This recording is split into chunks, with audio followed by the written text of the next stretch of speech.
For years, there's been this cloud hanging over our morning coffee. We've all heard the rumor, right? That coffee is some kind of calcium thief, that it's secretly making our bones brittle. But is there any truth to that, or is it just a myth? Let's get into the science and find out. So, the big question is your daily cup, or let's be honest, maybe 2 or 3 cups, really putting your skeleton at risk? It's a pretty scary thought, and it's exactly what we're going to break down in this explainer. Okay, so this whole idea didn't just come out of nowhere. There is a tiny grain of truth to it, and this is a big but, modern science tells a much more nuanced and, frankly, a much more reassuring story. The scary headlines, they definitely miss the bigger picture. So let's get into what's actually happening inside your body.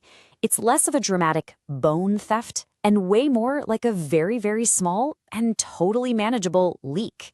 Let's see how it works. Here's the deal. Caffeine is a mild diuretic. All that really means is that it makes you pee a little more often.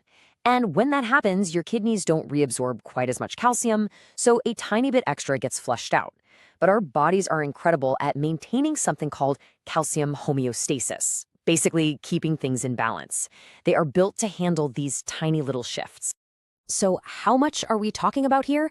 Are we talking about a huge mineral heist? Not even close. For every cup of coffee you drink, the science shows you lose only about 2 to 6 milligrams of calcium. That's it. A really, really tiny amount. And to really put that number into perspective, here's what you're supposed to get every single day, 1,000 milligrams. So you can already see the scale of the loss versus what your body actually needs is, well, it's a huge difference. And when you see it visually like this, it becomes so obvious. That little sliver of 2 to 6 milligrams lost right next to the massive bar of 1,000 milligrams you need, it's pretty much biologically insignificant for most of us. It is literally a drop in the bucket. So how do you make this tiny loss a complete and total non-issue? It is so easy, it's almost funny.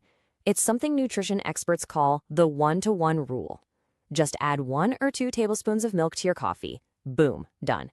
You've just completely neutralized that tiny effect. All right, so if coffee isn't the big bad wolf we thought it was, then what should we be worried about? Let's switch gears and look at the things that are genuinely a much bigger risk to our bone health. Not all caffeine sources are the same. With dark colas, the real issue isn't even the caffeine, it's the phosphoric acid. It's an additive that gives cola that tangy taste, but it also seems to mess with how your body absorbs calcium in the first place. Study after study has shown a link between drinking a lot of cola and having lower bone density, a link they just don't see with coffee. And here's an even bigger calcium thief: salt. A high-sodium diet can make your kidneys flush out about 40 milligrams of calcium for every 2,300 milligrams of sodium. That is nearly 10 times more calcium loss than from 1 cup of coffee. So yeah, a single salty meal can have a much bigger impact than all of your coffee for the whole day. See, coffee is rarely the bad guy acting alone. The real danger for your bones is this kind of perfect storm of lifestyle habits. Too much salt, not enough weight-bearing exercise, not getting enough calcium in your diet to begin with, and a big one, not having enough vitamin D, which you absolutely need to absorb calcium. Of course, this isn't a one-size-fits-all kind of deal. Your own unique biology, your genes, your age, it all plays a really big role in how sensitive your skeleton is to, well, anything, including caffeine. So who should probably pay a little closer attention to this? Well, there are a few groups. First, some people have a specific variation in a gene called the VDR gene, which just makes them less efficient at using vitamin D. For them, caffeine might amplify the issue. Second, postmenopausal women are more vulnerable because lower estrogen levels mean less natural bone protection. And finally, of course, anyone who is already low on vitamin D is starting at a disadvantage. And for postmenopausal women specifically, that recommended daily intake actually bumps up to 1,200 milligrams of calcium. For this group, hitting that higher number is absolutely essential to maintain bone density and still enjoy that coffee. So, what's the game plan here? Well, the great news is you almost certainly don't need to switch to decaf. Let's run through a few super simple science-backed strategies so you can enjoy your coffee completely worry-free. First things first, you gotta know the safety zone. Health agencies like the FDA all pretty much agree up to 400 milligrams of caffeine a day is totally fine for most healthy adults.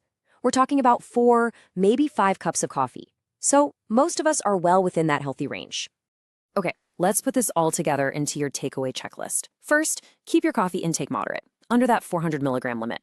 Second, use that super simple splash strategy by adding a bit of milk.